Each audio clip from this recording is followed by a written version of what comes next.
अनिल भैया राठोड पायाला भिंगरी लावून तुमच्या प्रचारासाठी फिरत होते. आज त्यांची कमी जाणवते का? मग अशा वेळी पुन्हा तुम्ही विचारतायत की 70 वर्षात काँग्रेसने काय केलं? मग ते काहीच करत नव्हते, त्या पक्षात राहायचंच नव्हतं ना, सोडून द्यायचं होतं. सोडून दिलं ना. का समोरचा उमेदवार एकदाही छाती टोकपणे सांगत नाही की मी पारनेरमध्ये जाऊन काय विकास केला ते जाऊन पहा आणि मग मला मतदान टाका? की आमच्या कॉलेजमध्ये येणारे मुलं यांचं शिक्षण हुशार आहेत, होतकुरू आहेत, पण हे सगळे जिल्हा परिषदच्या शाळेमध्ये यांचं शिक्षण 12वी पर्यंत झालं असल्या कारणाने समोरच्या उमेदवाराचा प्रचार करण्यासाठी कोणाच्या संस्थेचे कर्मचारी आले? संगमनेरहून आले. तुमचे चुलते म्हणतात तुमची डिग्रीच बोगस आहे. मला सांगा, मागच्या पंचवार्षिकमध्ये जे पोलिसांनी कारवाई केली, आमदारांना पोलिसांनी जाब विचारला असेल, SP ऑफिसचं प्रकरण झालं, त्या दिवसापासून मागची लोकसभा झाल्यापासून तर आजपर्यंत किती वेळ स्थानिक आमदारांना पोलिसांनी बोलवलं? कोणत्या केडगावमध्ये कुठं मर्डर झाला किंवा कुठं मारामारी झाली?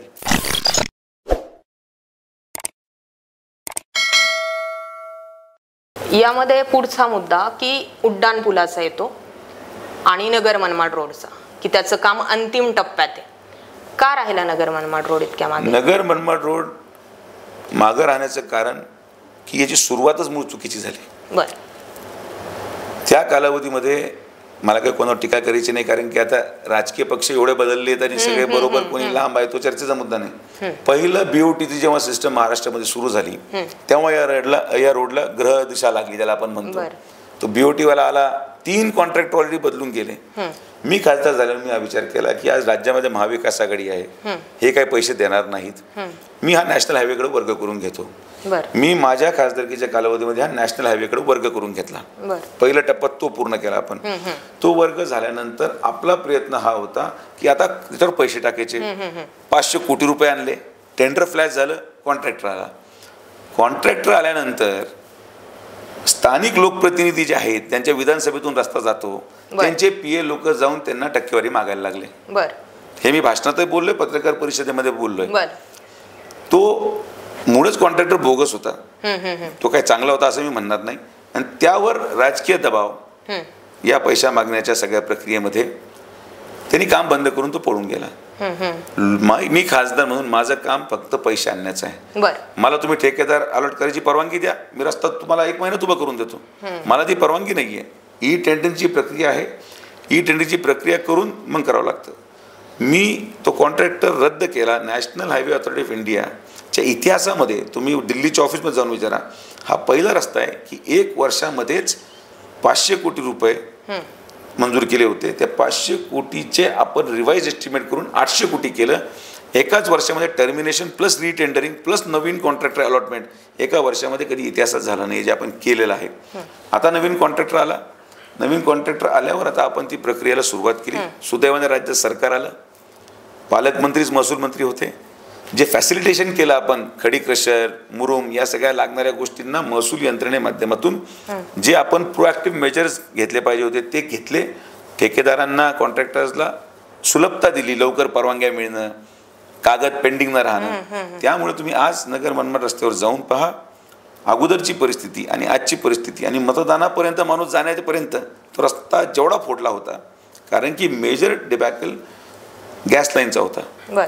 की केंद्र सरकारच्या माध्यमातून जी गॅस लाईन जात होती, त्या गॅस लाईनमुळं गॅस लाईनला साईडला जागा नव्हती, शेतकरी देत नव्हते.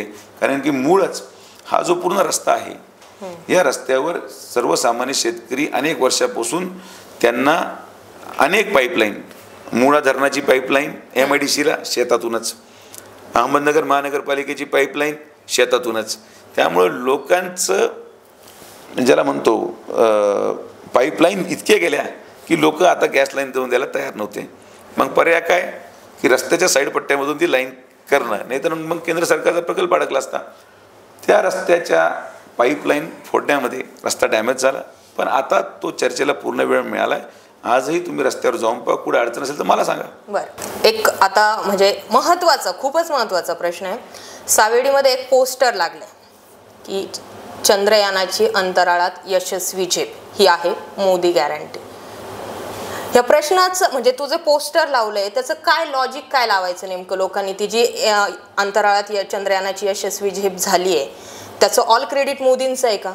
पुढचा लगेच त्यालाच एक कंटिन्यू प्रश्न, कोरोना लस मी मोफत दिली, देवेंद्र फडणवीसांचं स्टेटमेंट आहे की तुमचे जीव वाचवलेत, मोफत लस दिली आहे, तुम्ही आता आम्हाला मतदान करा. त्यातल्याच त्या कोरोना लसीमधल्या कोविशिल्डमुळं लोकांचे जीव जात आहेत, आत्ताच्या बातम्या समोर आहेत. जर कोरोना लसीमुळे लोकांचे जीव वाचलेत याचं क्रेडिट जर मोदींना जातं, तर ज्यांचे जीव गेलेत त्याला जबाबदार कुणाला धरायचं, हा दुसरा प्रश्न. आणि एक त्याला जोडून तिसरा प्रश्न, म्हणजे याचं एक कॉम्बाईन उत्तर होईल आणि विषयच संपून जाईल. पुलवामा अटॅक झाला, एअर स्ट्राईकचा मुद्दा आला, मोदींना क्रेडिट गेलं. राम मंदिरचा विषय आला, मोदींना क्रेडिट गेलं. 370 कलम रद्द झाला, मोदींना क्रेडिट दिलं. सगळीकडे मोदी सरकार, भारत सरकार हा विषय जवळपास आता संपत आला. आता मोदी सरकारचा हा जो विषय, हे सगळे प्रश्न जे आहेत ते केंद्र स्तरावरती होत आहेत. आज आपल्या नगर दक्षिणचा प्रचार मोदींच्या नावावर निम्मा, तुमच्या नावावर निम्मा असा सुरू आहे. तर हे जे सगळं म्हणजे एक निवडणुका आल्यानंतर जे परसेप्शन असं सेट केलं जातं, म्हणजे असं म्हटलं जातं की बीजेपीची IT सेल तेवढा स्ट्रॉंग आहे, पण हे लोकांची दिशाभूल करणं नाहीये का कोरोनाच्या लसीवर? मग तो काँग्रेसच्या काळामध्ये पोलिओ डोस जन्मल्यापासून भेटतोय ना, त्यांनी त्याच्यावर मतं मागायला पाहिजे. ज्या मतदान केंद्रावरती आज मतं करायला लोक जाणार आहेत त्या शाळा काँग्रेसच्या काळात बांधल्या गेलेल्या आहेत, त्याच्यावरती हे मतं मागितले गेले पाहिजे. हे सुद्धा प्रश्न येतात, याच्यावर काय उत्तर आहे? आपत्तीकालीन व्यवस्था, एमर्जन्सी रिस्पॉन्स हा मेन की फॅक्टर आहे. आज कोविड कालावधीमध्ये मोदींना क्रेडिट का द्यावं, एक डॉक्टर म्हणून तुम्हाला मी सांगतो, या आजाराची माहिती कोणाला नव्हतीच. अचानक आलेला आजार होता. एका माणसाच्या सांगण्याहून देशामधला प्रत्येक नागरिक घरात थांबून राहिला 15 दिवस. हे मोदींचं सगळ्यात मोठं अचीवमेंट आहे. इतकं मोठं मृत्यू जर झाला असता, आज हेच राहुल गांधींनी जर आवाहन केलं असतं की कोणी घराबाहेर पडू नका, कोणीही ऐकलं नसतं. हे तुम्हालाही माहिती आहे. आदरणीय प्रधानमंत्र्यांनी पहिलं 2 दिवसाचं लॉकडाऊन लावलं. 2 दिवसाचं लॉकडाऊनमध्ये त्यांनी ट्रायल घेऊन पाहिली की लोक ऐकतायत. मग त्यांनी नेशन वाईड लॉकडाऊन लावलं. नेशन वाईड लॉकडाऊन लावून आपण त्या सुविधा निर्माण केल्या, कॅम्प्स, RT-PCR मशीन्स, वॅक्सिनेशनचा प्रोग्राम. आज अमेरिके वॅक्सिन द्यायला तयार होतं. त्याची इम्पोर्ट कॉस्ट, त्याचं वॅक्सिन जे डेव्हलपमेंट आहे, वॅक्सिन वॉर जर तुम्ही पिक्चर पाहिला तुम्हाला सगळं लक्षात येईल. त्याच्यामध्ये उत्तर आहे. या एमर्जन्सी रिस्पॉन्समध्ये परदेशातून आलेली वॅक्सिन ही प्राथमिक आरोग्य केंद्रापर्यंत पोहोचायला जे त्याचे पॅरामीटर्स होते, फ्रीजिंग टेम्परेचर, किती टेम्परेचर, किती कूल बॉक्स आणि वाईल ओपन केल्यानंतर कशी वापरली गेली पाहिजे. फायझरची वॅक्सिन इतकी कॉम्प्लिकेटेड होती की ती फक्त इंटरनॅशनलीच त्या ठिकाणी दिली जाऊ शकत होती, कारण की त्या पद्धतीचं इन्फ्रास्ट्रक्चर US मध्ये डेव्हलप्ड आहे. वॅक्सिन जरी US असली पण इन्फ्रास्ट्रक्चर इंडियामध्ये USचं नाही आहे. त्यामुळे इंडियन वॅक्सिन इंडियन इन्फ्रास्ट्रक्चरला साधेल की बघ कोणी नर्स घेऊन इंजेक्शन देऊ शकेल. कोल्ड चेन जरी मेंटेन नाही झाली तरी वॅक्सिन खराब होणार नाही. अशा प्रकारे निर्णय घेऊन हा सगळ्यात मोठा दोन्ही प्रश्न एकत्रित होते, चंद्रयान आणि हे. चंद्रयानमध्ये आपण आणि वॅक्सिनमध्ये पण आपण एका नेतृत्वाखाली देश काम करतो. सायंटिस्टला तेवढा सपोर्ट मिळाला केंद्र सरकारचा, म्हणून त्यांनी ती हिंमत केली. आज डॉक्टर्सला एवढा सपोर्ट मिळाला म्हणून ती वॅक्सिन डेव्हलप झाली. 1 विंडो सिस्टम, निर्णय प्रक्रिया आणि एमर्जन्सी रिस्पॉन्स, म्हणून मोदींना क्रेडिट आहे. क्रेडिट दिलं गेलं पाहिजे, लोक मान्य करून चालतायत. पण माझा प्रश्न असा आहे की कुठलीही गोष्ट केल्यानंतर त्याची जाहिरातबाजीची गरज असतेच का? आज तुम्ही ते जे पोस्टर लावलं ठेवा ना, ज्या सायंटिस्टने कामं केले त्यांची पण पोस्टरवर फोटो लावा. असं परसेप्शन सेट केलं जातं की all credit goes to Narendra Modi.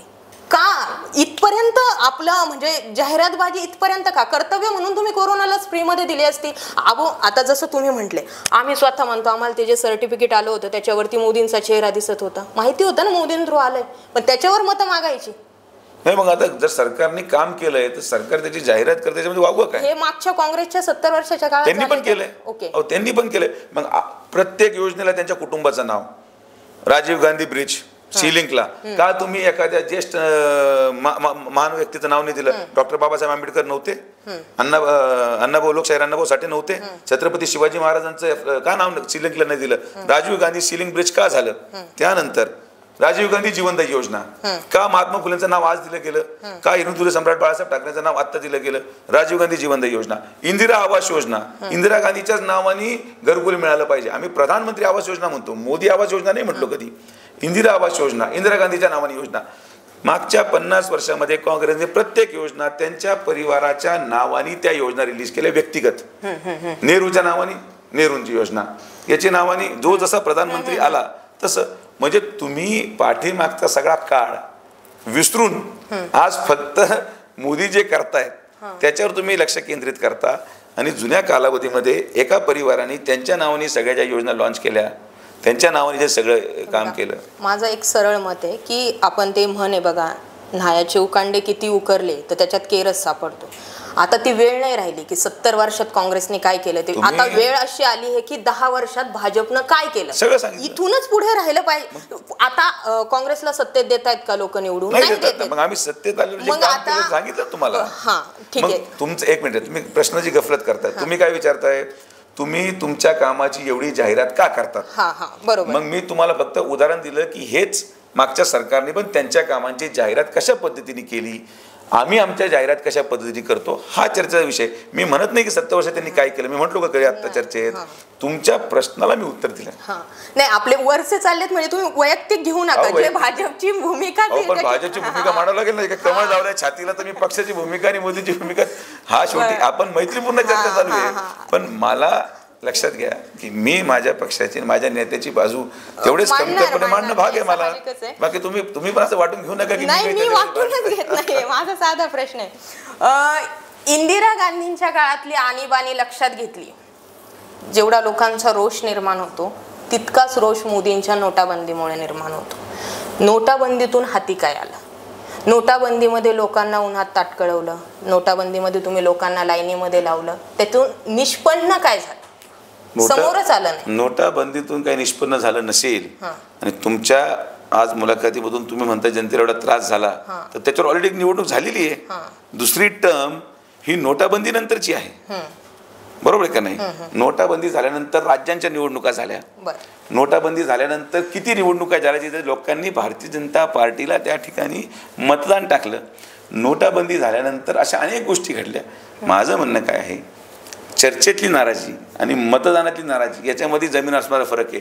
Perception create करतं. आता जाहिरातीचा जर मुद्दा काढला ना तुम्ही, तर मग आता याच लोकसभेचा घ्या, जाहिरात कोणाची चालू आहे आणि मीडियाचा वापर कोण करतंय. मी तर काही दाखवतच नाही माझं. आता पण कसं आहे ते तुम्ही मीडिया उगीच बदनाम करू. मीडिया नाही म्हटलं, मीडिया नाही सोशल मीडियाचा वापर का करायची वेळ आली हा प्रश्न याच्यामुळे निर्माण झाला की केंद्र स्तरावर जर विचार केला ना तर गोदी मीडिया म्हणून एक खूप मोठं काम केलं जातं. म्हणजे गोदी मीडिया असं नाव दिलं गेलंय की जे दुसरी बाजू समोर येऊ देत नाही. ओके, जे तुमचं म्हणणं जे आहे की ऑथेंटिक चॅनल्स जे आहेत ते, अहो जर एवढंच मीडियावरती प्रेम आहे तर आपल्या प्रधानमंत्र्यांनी गेल्या 10 वर्षात एकही प्रेस कॉन्फरन्स करू नये, एकही.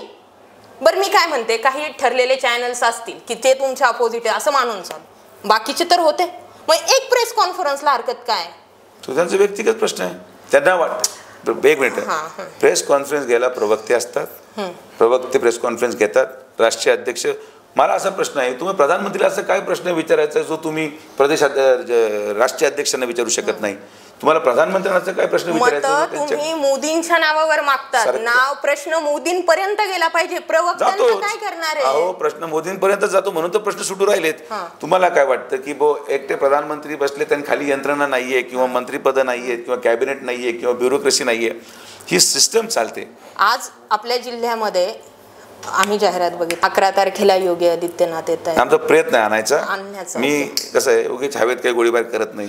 म्हणजे कोणीतरी म्हटलं राहुल गांधी येतो, तो काय अजून आला नाही माहित नाही, कधी आम्ही शोधू राहिलो कधी राहुल गांधी दिसतात जिल्ह्याला, त्यामुळे योगी येतील असं मी म्हणत नाहीये. आमचा प्रयत्न आहे, आले तर आम्हाला आनंदच आहे. तर आता तुम्ही जे नेते आणतायत ते केंद्राच्या लेव्हलचे डायरेक्ट नेते आणतायत, प्रवक्ते आणतायत का? नाही आणत आहेत ना. म्हणजे जेव्हा फक्त त्यांना त्यांचं मत मांडायचंय, त्यासाठी त्यांना खुला प्लॅटफॉर्म देता. पण जेव्हा प्रश्न विचारायचे त्यावेळेस मग अशा लगेच आडकाठ्या ज्या आहेत म्हणजे प्रवक्ते किंवा त्याच्या खालचे, हे का, ही सिस्टीम का? जर मन की बात मधून थेट मोदी बोलतात ना, तर मग जन की बात ऐकण्यासाठी थेट संपर्क का होत नाही? पण संपर्काचे मी तुम्हाला तेच सांगतोय की तुमचे जे प्रश्न आहेत, तुमचे प्रश्न मांडायला एक फोरम दिलेला आहे, एक प्लॅटफॉर्म दिलेला आहे. लोक अनेक भारतीय जनता पार्टीच्या वतीने अनेक प्रेस कॉन्फरन्स घेतले जातात. त्यावर मीडियाने विचारलेल्या प्रश्नावर भारतीय जनता पार्टीचे पदाधिकारी किंवा प्रवक्ते उत्तर देत आहेत. आणि तो जो सोशल मीडियाचा मुद्दा, की सोशल मीडियावर जे परसेप्शन क्रिएट केले जातं, मी फक्त माझ्या लोकसभेपुरतं मर्यादित सोशल मीडियाचा वापर बाबतीत बोललो. मला ऐकून घ्या, माझा काही विरोध कोणत्या मीडियाला नाही. मी परत स्टेटमेंट तुम्हाला क्लिअर करतो. माझ्या स्टेटमेंटचा विपर्यास केला जातो. माझं म्हणणं ऑथेंटिसिटीशी निगडीत आहे. जे चांगले यूट्यूबर्स आहेत, जे चांगले ब्लॉगर्स आहेत, त्यांचं माझं पूर्णपणे समर्थन आहे. माझा कुठलाही आक्षेप नाही. तुम्ही एवढ्या महिने आणि वर्षापासून काम करतायत. तुम्ही कधीपासून काम करतायत? झाले असतील 5-6 वर्ष. बरोबर आहे का नाही? पण मी काय म्हटलो, जो व्यक्ती आज 12 दिवसानंतर पहिल्यांदा दिसतोय, लक्षात घ्या, जर माझ्या बूमवर माझं चॅनलच नाही लिहिलेलं, जर माझ्या बूमवर मी कोण आहे हे लिहिलेलं नाही, मी कधी 15 दिवसापूर्वी दिसलेलो नाही, बरोबर, आमचं म्हणणं आहे ऑथेंटिक आणि ऑथेंटिसिटी ही आली पाहिजे. त्याच प्रश्नाचं मला असं उत्तर द्यायचं आहे की म्हणजे तो मुद्दा मी सुद्धा उचलला होता. एक साधा सरळ डायरेक्ट तुम्ही समोर येतो, ऑन कॅमेरा आहे, नाही तर तुम्ही म्हणता तुम्ही बाहेरच बडबड करता, समोर विचारत नाही. तर माझा एक साधा प्रश्न असा होता की जे मी तुम्हाला म्हटलं की आता ठीक आहे, आता हा विषय पुन्हा जिल्ह्यापुरता आला, पण जे असं गोदी मीडिया म्हणून जे होतं, किती लोक जे ऑथेंटिक चॅनल्स आहेत त्यांना सरकारच्या जाहिराती सुरू असतात, ते थेट प्रश्न करत नाहीत. आणि सोशल मीडियावर आता असं झालं, थोडक्यात काल आम्ही एक व्हिडिओ घेतला, तो आम्ही अपलोड करायच्या अगोदर लोकांनी मोबाईलमध्ये शूट करून अपलोड पण करून दिला. कारण काय की आता जे घडतंय, लोक ते प्रत्येकाच्या मोबाईलवर बघतंय आणि प्रत्येक जण प्रश्न करतोय. त्यामुळे त्या प्रश्न उत्तराच्या मध्ये मग ते फ्रीडम ऑफ स्पीच म्हणजे जे आपलं अभिव्यक्ती स्वातंत्र्य त्याच्यावरच गदा येते ना, प्रश्नच करायचं नाही असं एका प्रकारचं परसेप्शन सेट होतं. प्रश्न करा ना, प्रश्न सगळे करू शकतात, सगळ्यांना अधिकार आहे, बोलायला सगळ्यांना अधिकार आहे.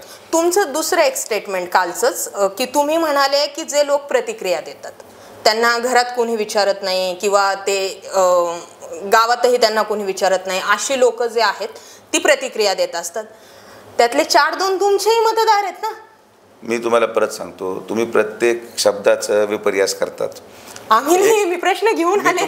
मी तुम्हाला आहे ना एक काम करतो, आता मला तसं उलट एक ब्लॉगर शोधावा लागेल जो शूट करेल की कशा प्रकारे लोक आणून बसवले जातात, कशा प्रकारे त्यांचे समर्थक आणून बसवले जातात आणि कशा प्रकारे प्लांट प्रश्न विचारले जातात आणि कशा प्रकारे त्याचं उत्तर दिलं जातं. आता मी त्याचा काउंटर व्हिडिओ तयार करतो, माझ्याकडे आहे, मी तुम्हाला शेअर करेल. हा, तो काउंटर व्हिडिओवरून एक ते बाबा तुम्हाला म्हटले की माझी आई गेली, तुम्ही माझा एक फोन उचलला असता तर माझी आई गेली नसती. एक बाजू बघितलीये, नाण्याची दुसरी बाजू तुमच्याकडून समजू. दाखवू ना, आपण सगळं दाखवू, आज येईल ना. बरं, विषय असा आहे, मुळच त्या व्यक्तीचा आणि माझा काही संबंधच नाही, पहिला मुद्दा. दुसरा मुद्दा, सुदैवाने विरोधकांनी तो व्हिडिओ पब्लिश करायचा प्रयत्न केला, मला आनंद आहे. आता ते जे बोलले त्यांनी अर्धा ऐकवलं, तुम्ही पूर्ण ऐकवतो.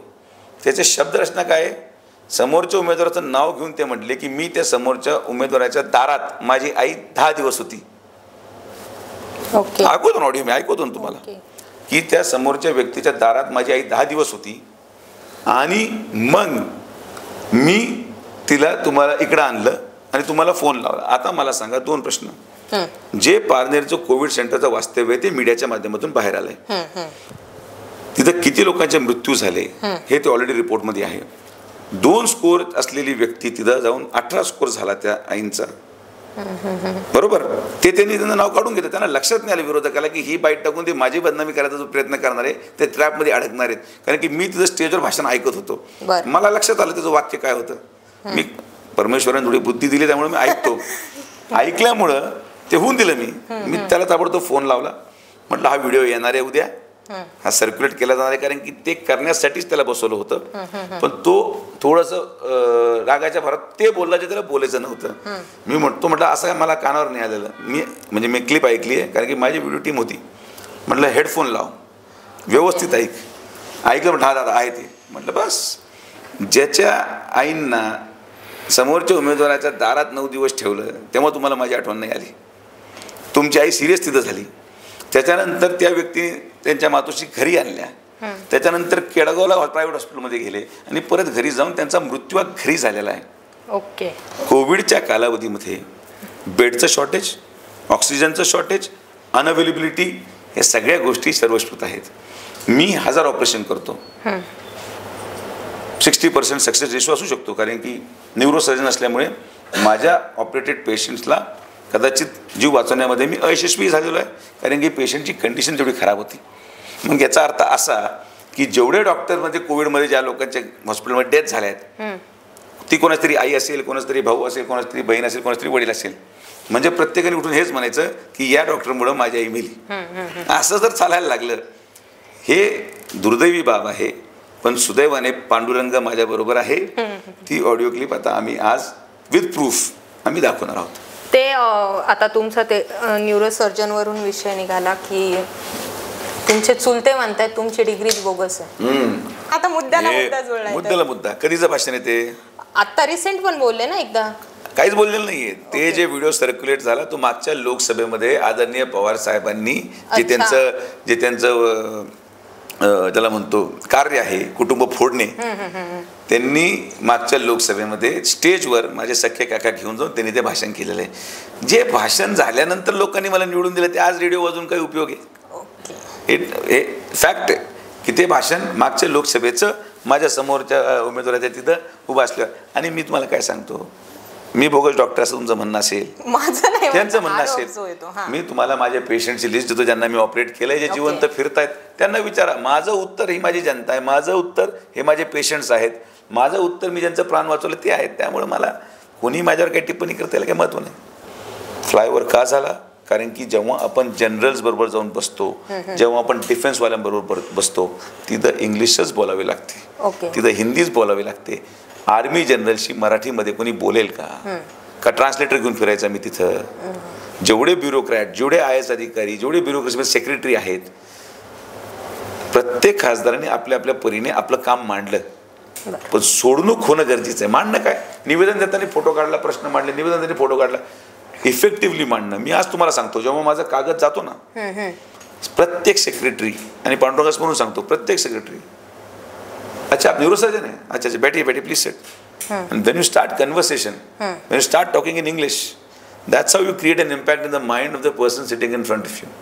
And that's how the work facilitates आणि ते कम्प्लीट होतं. एवढाच मुद्दा मॅडम, दुसरं काही नाही. नाही, मी तुमचा मुद्दा रिजेक्ट करत नाही. तुम्ही म्हटले होते की एकतर पाणी घेऊन येतो, नाहीतर पुन्हा उमेदवारी अर्ज भरत नाही. ते तुमचं स्टेटमेंट घेऊन आता सध्या लोकांमध्ये जे आहेत त्या चर्चा सुरू आहे. बरं, ते तुम्हाला विरोध करायचा म्हणून मुद्दा नाही, पण तुमच्याकडून अपेक्षा इतकी मोठी लागलेली होती 2019च्या प्रचारानंतर की किमान पाण्याचा प्रश्न सुटेल. का सुटलेला नाहीये तो पाण्याचा प्रश्न? जेव्हा मी बोललो, राज्यामध्ये सरकार होतं, तो प्रश्न राज्याचा होता, मुख्यमंत्री आपले होते, बरोबर? आम्ही मागच्या सरकारमध्ये शब्द दिल्यानंतर सरकार असताना, आय रिमाइंड यू, सरकार असताना आम्ही सर्वेसाठी पैशाची तरतूद 1 कोटी रुपये केली होती. गिरीश महाजन साहेब जलसंपदा मंत्री होते. लोकसभा संपल्यानंतर 6 महिन्याचा जो सरकारचा कालावधी मिळाला, त्यामध्ये माझ्याकडे कागद आहे, 1 कोटी रुपयाची तरतूद आपण सर्वेसाठी केली. दुर्दैवाने सरकार पडलं. 3 वर्षामध्ये समोरचे उमेदवार, माझ्याकडे कागद तुम्हाला मी देतो कॉपी, समोरच्या पक्षाचे प्रदेशाध्यक्ष 3 वर्ष जलसंपदा मंत्री राहिले. त्यांनी देखील वाळकीमध्ये येऊन भाषण केलं की हो? एकटं फडणवीस साहेबांनी भाषण केलं का? नाही. जयंत पाटील साहेब येऊन भाषण केलं की आमचं सरकार येऊ द्या, मी तुम्हाला साखळी करून देतो. 3 वर्ष तुम्ही त्याच खात्याचे मंत्री राहिले, तुमच्यावर पांडुरंगाची कृपा झाली, तुमचं सरकार आलं, तुम्ही 40 आमदारांमध्ये जलसंपदा मंत्री झाले महाराष्ट्राचे. तुमच्याकडे सत्ताधारी आमदार होता, जो आजचा उमेदवार तो सत्ताधारी आमदार होता. त्यांची मिनिट्स ऑफ मीटिंग पहा. मी तारीख पण तुम्हाला सांगू, 30/8/2020 माननीय जयंत पाटील साहेब यांच्या उपस्थितीत आणि माननीय निलेश ज्ञानदेव लंके आमदार पारनेर नगर विधानसभा यांच्या सरोबर मीटिंगचे मिनिट्स. साकळाई योजना, साकळाईच्या योजनेमध्ये कुकडी खोऱ्यात पाणी उपलब्ध नसल्याने, काय म्हणले, कुकडीचं पाणी उपलब्ध नसल्याने तो विषय संपला. अचानक सरकार पडायच्या अगोदर त्यांचाच कागद, तेच जलसंपदा मंत्री काय सांगतात की 4.5 TMC अतिरिक्त पाणी पुणे जिल्ह्यामधल्या धरणांमधून बंधाऱ्यांचं कार्यक्षेत्र हे ओव्हरलॅप असल्या कारणाने 4.5 TMC पाणी अतिरिक्त दिसतंय आणि हे 4.5 TMC पाणी या योजनेसाठी वापरलं जावं. माझ्यासाठी इतका सोपा विषय होता. मी सरकार पडलं, फडणवीस साहेब जलसंपदा मंत्री झाले, पहिली मीटिंग घेतली, अधिकारी म्हटले पाणी नाही. म्हटलं असं म्हणायचं नाही, हा तुमचा कागद, तुम्ही 4.5 TMC पाणी दाखवलं, आता याच पाण्यावर आम्हाला साखळी पाहिजे. सर्वेचे आदेश झाले, 2 कोटी रुपये आले, सर्वे कंप्लीट झाला, 790 कोटी रुपयाचं एस्टिमेट झालं, टेक्निकल सँक्शन झालं. आता पाण्याचं फेर नियोजन हे सेंट्रल गव्हर्नमेंटच्या जलशक्ती मंत्रालयाकडं जे काही वेगळे वाटप संस्था आहेत की पाण्याचं फेर नियोजन कसं करायचं, फेर वाटप कसं करायचं आणि 34 सुधारित प्रशासकीय मान्यता त्या पूर्ण कुकडी प्रकल्पाला मिळावी. ती मिळाल्यानंतर ऑटोमॅटिकली साखळी ही मोबिलाइज होईल. राजकारण हे विश्वासावर चालतं. मी ठीक आहे, तुम्हाला अपेक्षा असेल की मी करू शकत नाही, एक म्हणलं धनू चला, तुम्हाला आहे की मी शब्द दिला तो मी 50% पुढे घेऊन गेलो, 50% राहिला, तेही मला मान्य आहे. पण समोरच्या उमेदवारांनी तर प्रयत्न करून सुद्धा त्यांच्या हाती काही पडलं नाही. एक गोष्ट लक्षात घ्या, उमेदवार जेव्हा उभा असतो ना, तुम्ही 5.25 वर्ष सत्ताधारी आमदार राहिलात, 5.25 सत्ताधारी, रिपीट, विरोधातले नाही, सत्ताधारी आमदार असताना तुम्ही निवडणूक चालली कोणत्या दिशेने आहे? का समोरचा उमेदवार एकदाही छाती टोकपणे सांगत नाही की मी पारनेरमध्ये जाऊन काय विकास केला ते जाऊन पहा आणि मग मला मतदान टाका? मोदीजी जेव्हा प्रधानमंत्री झाले ते काय म्हटले, तुम्ही गुजरात मॉडेल स्टडी करा. लोकांनी का निवडून दिलं मोदीजींना पहिल्यांदा की गुजरातमध्ये जो विकास दिसला, गुजरात मॉडेल जनतेपुढं आलं. लोक म्हटले जर एवढं मॉडेल एका मुख्यमंत्र्यांनी केलं तर हाच व्यक्ती देशाचा प्रधानमंत्री होऊ शकतो. उमेदवार समोरचा 5.25 वर्ष आमदार ज्या मतदारसंघामध्ये राहिला, मी म्हणतोय उलट हे पहिल्यांदा तुम्ही एवढे लोकसभा कव्हर केल्या असतील, ही पहिली वेळ आहे की मी सत्ताधारी खासदार लोकांना म्हणतोय की जिथं हा आमदार राहिलाय तिथं तुम्ही जाऊन या, तिथं तुमच्या नातेवाईकांना फोन लावा. असं कधी पाहिलंय का राजकारणात? तर वास्तविकता फार वेगळी आहे. मी जनतेला सगळे पुरावे दिले, वाळकीमध्ये माझी सभा झाली. माझं काम जनतेपुढं सत्य मांडणं आहे.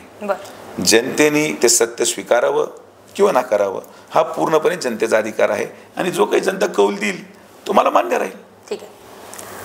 तुमचा उमेदवारी अर्ज दाखल करताना एकनाथ शिंदे होते, देवेंद्र फडणवीस होते, अजित पवार पण तुमचेच आहेत, ते का स्टेजवर नव्हते?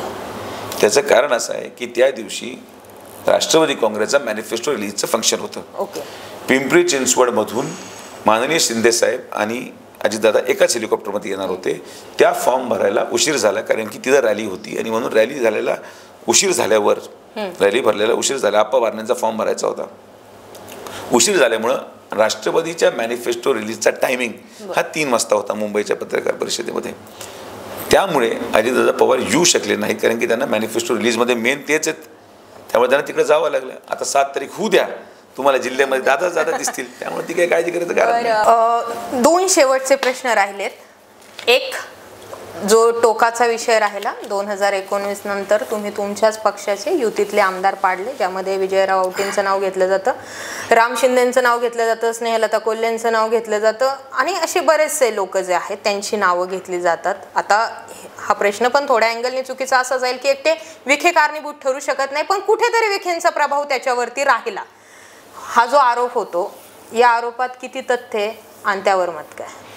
आता तो जुना विषय झालाय, पण तो नव्याने पुन्हा समोर येतोच की. कारण आज राम शिंदे तुमच्या सोबत फिरत असले तरी कार्यकर्ते म्हणतात नाही आमचा माणूस यांनी पाडलेला होता भाऊ, आम्ही काम नाही करणार. म्हणजे ज्या अशा काही बातम्या समोर येत असतात. आता अजून एक बरं झालं त्या पॉइंटलाच पॉइंट भेटला. गुंडगिरी, दहशत किंवा हाणामारे, कायदा सुव्यवस्थेचा प्रश्न 2019ला तुमच्या प्रचाराच्या मुद्द्यात होता. ते आरोप कुणावरती होते? उमेदवारावर होते समोरचे. जगताप, कोतकर किंवा जे काही. नाही, जगताप कोतकर नाही, उमेदवारांवर होते. संग्राम जगतापच उमेदवार होते ना. 2019चा विषय मानते मी. तुम्ही म्हटले होते मी केडगावमध्ये जी गुंडगिरी ती संपवण्यासाठी मी केडगावमध्ये बंगला घेऊन राहील. हे पण प्रश्न त्यावेळेस होते.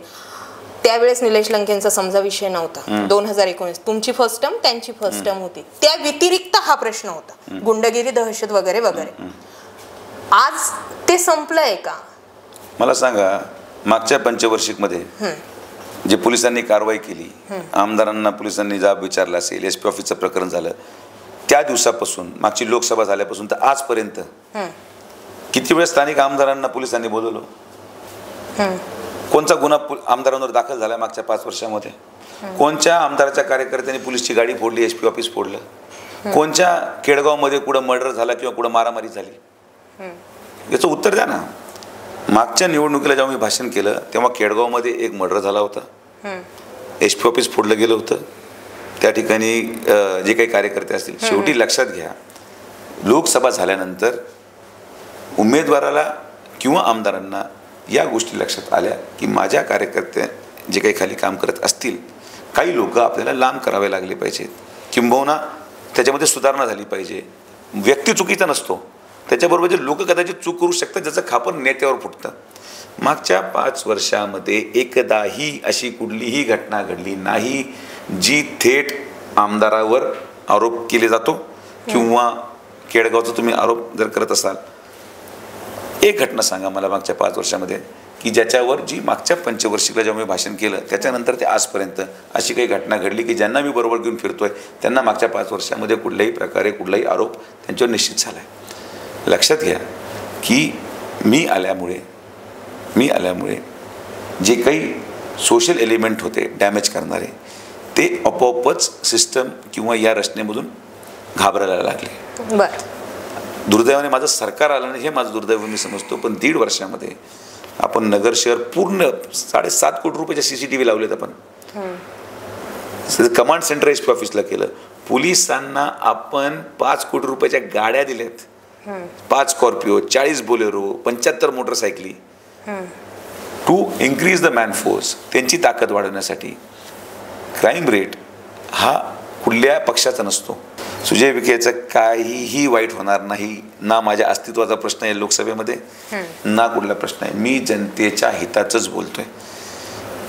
माझ्याकडे काय कमतरता तुम्ही मला सांगा. माझ्याकडे पाहून की मी या लोकसभेला जराच थांबलो असतो तर काय मला माझ्या जीवनात काय बदल झाला असता? मी सुशिक्षित आहे, माझी प्रॅक्टिस करतो, माझ्याकडे हॉस्पिटल आहे, मी सुख समृद्धीचं जीवन जगू शकतो ना? नाही जगू शकत का?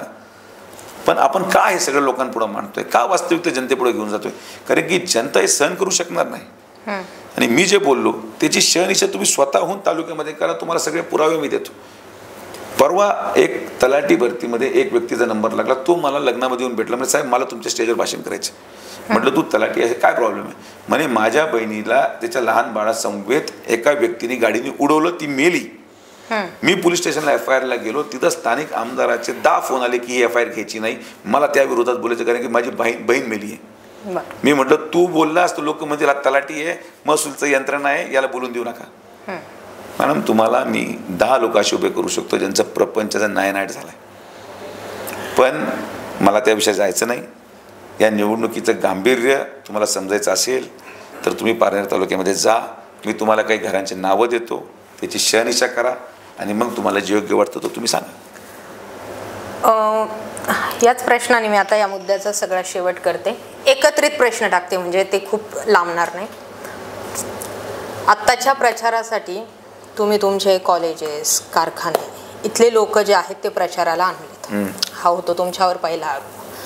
दुसरा विषय येतो जसं तुम्ही सांगितलं पारनेरच्या परिस्थितीत, तसं नगर शहर असेल किंवा वेगवेगळ्या ज्या पोलीस स्टेशनच्या माहिती अशा येतात की आता ज्या ह्या शासकीय पोलीस कर्मचाऱ्यांच्या ज्या बदल्या होतात त्या विखेंच्या मर्जीशिवाय होऊ शकत नाही. हा होतो दुसरा आरोप. म्हणजे पोलिसांच्या यंत्रणेमध्ये तुमचाही हात जास्त असतो असाही एक दुसरा तुमच्यावरती आरोप होतो. आणि सगळ्यात शेवटचा आणि तो तिसरा आरोप म्हणजे जेवढी प्रगती तुम्ही उत्तरेकडे केली तेवढी दक्षिणेकडे का झाली नाही, किंवा जे काही महत्त्वाचे लोक येतात, मीटिंग्स होतात, प्रोजेक्ट काही असतील ते जे आहेत ते लोणीकडे म्हणजे उत्तरेकडे होतात, दक्षिणेकडे होत नाही. आणि याला चौथा अटॅच करते प्रश्न रोजगाराचा. रोजगाराच्या मुद्द्यावरती जे किमान विखे पाटील कॉलेजमध्ये जे मुलं शिकत आहेत त्यांच्या प्लेसमेंटसाठी तुम्ही काही तरतूद का करत नाही? किमान जे आपल्या कॉलेजमध्ये शिकले त्यांना तरी आम्ही नोकऱ्या देऊ. आज तुम्हाला हे म्हणजे हा फक्त तुम्हीच नाही, उद्या तुमच्या जागेवर कुठलाही उमेदवार असेल तरी प्रश्न हाच की आज आपले कितीतरी पोरं जे आहेत ते पुण्याला आहेत, मुंबईला आहेत. बरोबर आहे मॅडम. आता झालं तुमचं, मला तर जावं लागेल. शेवटचं उत्तर रोजगार. MIDC इथं शेजारीचे भिंतीला असं टोकून पाहिलं तुम्ही का MIDC तुम्हाला जमीन दिसेल. MIDC का आणली? रोजगाराचा प्रश्न सोडवण्यासाठी. ही काय कागदावर नाही, ॲक्च्युअल आलेली आहे.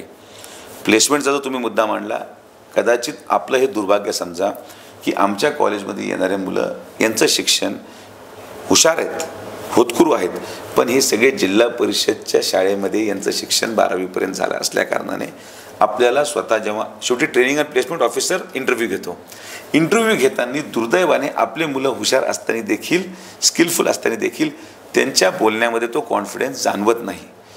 जेव्हा आपण एंट्रन्स घेतो, एंट्रन्समध्ये जे क्रीम असतं ते पुणे आणि मुंबईला जाऊन बसतं. सर्वसामान्य गोरगरिबांची मुलं आपल्या संस्थेमध्ये येतात. आपण त्यांना व्होकेशनल ट्रेनिंग देणं आवश्यक आहे. ते आपण सुरू केलं, कारण की शेवटी मी कंपनीचा गळा दाबून त्यांना नोकरी नाही देऊ शकत. ट्रेनिंग अँड प्लेसमेंटमध्ये व्होकेशनल ट्रेनिंग जिल्हा परिषदच्या मराठी माध्यमातून शिकलेला माणूस अचानक इंटरव्ह्यू इंग्लिशमध्ये घेतला जातो. मॅडम, तुम्ही कधी गेला असाल कंपनीजमध्ये तर इंटरव्ह्यू कशामध्ये घेतात? मराठीत तर घेत नाहीत. तिथं आपलं थोडा मराठी माणूस कमी पडतो. त्यासाठी आम्ही प्रयत्न सुरू केला. आता MIDCच्या माध्यमातून आपण तो रोजगाराचा प्रश्न सोडवतो. उत्तरेचा पेक्षा दक्षिणेत का केला नाही? तिथं 50 वर्ष झालेत मॅडम. इथं मला 3च वर्ष झाले. 5 नाही 3, 2 वर्ष कोविडचे काढा ना. बरं, काढले.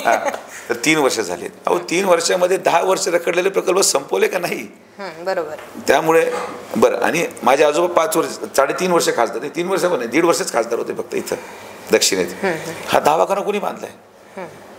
आम्ही काही केलं नाही. अहो दवाखाना नसताना तर गरिबांनी कुठे गेले असते या नगर जिल्ह्यामध्ये? कुठं जाणार दक्षिणेचे लोक? सगळे इथंच आहेत. हॉस्पिटलला जाऊन मुलाखत तर काय करायची की इथं किती पेशंटने उपचार करतात. त्यामुळे तो मुद्दा संपला. राहिला मुद्दा पोलिसांचा. मला तुम्ही आज जरी विचारलं कोणत्या पोलीस स्टेशनला कोण PI, मला नाव सुद्धा माहीत नाही. ओके. मला गरजच पडत नाही पोलिसांची, कारण की माझ्याकडे हप्तेखोर, वाळू, चोर, डाकू माझे कार्यकर्तेच नाही आहेत. मला फोन लावायची गरज पडत नाही त्यांना. मी पांडुरंगाला भरून सांगतो, कोणत्या तालुक्यात कोण PI आहे हे सुजय विखेला माहिती नाही. माझ्या PAला एखादं कोणी मला तक्रार केली की साहेब मला मदत करा, पोलीस स्टेशनवर फोन, मी PAला सांगतो बाबा लाव फोन. कोण PA दिला जातो, कोण दिलं जात नाही हा माझा विषयच नाही. माझा तो परव्ह्यू नाही ना, मी त्या भानगडीत पडतो. बरं, मी काय देणार आहे? बरं, माझा नातेवाईक तर नाही आहे. जिल्ह्यात लोक आले, जिल्ह्यात लोक कुठे ना कुठेतरी पोलीस स्टेशनला जातात. ज्याला जिकडे जायचं तिकडे जाऊ द्या. ते स्वातंत्र्य SP चं काम आहे. ते SP चं काम मी कशाला करेल? आणि राहिला मुद्दा तिसरा, यंत्रणेचा.